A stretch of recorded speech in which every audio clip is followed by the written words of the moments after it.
Přátelé, je to tady. Janička Vidláková opět v Pandalu po roce. Ano, tady není co dodávat, protože její styl lyžování je opravdu vybroušený.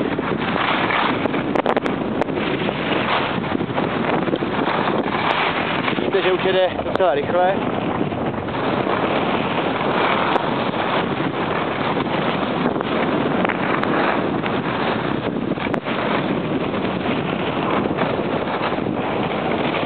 Ahoj, Janí!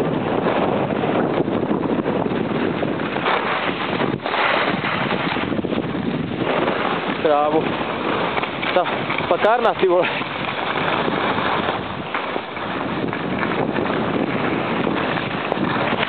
Se divím, že si ještě někde nerozbila držku.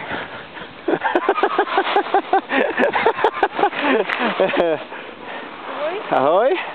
Jak to šlo? Super. Tak šup, jedem další kolo. Ještě? No jasný. Tady to sice prudký jako kráva, ale za to horší cesta. To je jak pro mě dělaný, viď? To víš, že jo. A Janí, potom to pustáme doleva, jo? Doleva, jo? Jo. Tak jdu na to. Jeď jako doleva k tomu lesu.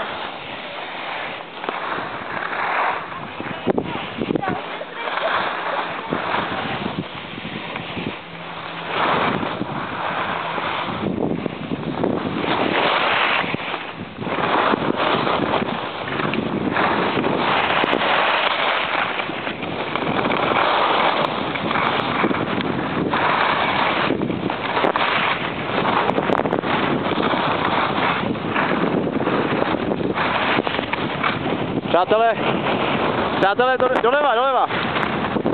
To není lyžařka, to je super lyžařka. Ta holka to má v povaze, ona to má v genech.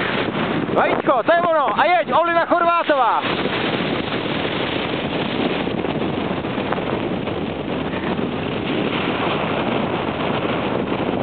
Ahoj. No jasně.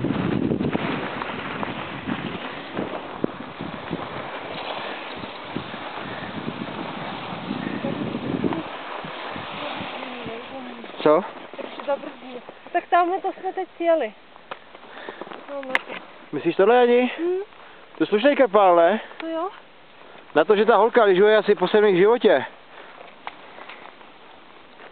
Tak já jsem spokojený.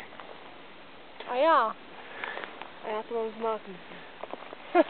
Honzo, už dlouho jsem ti chtěl říct, ne, jsi výborný lyžař, ale ty jsi taky velice dobrý pedagog a trenér, takže klobouk dolů.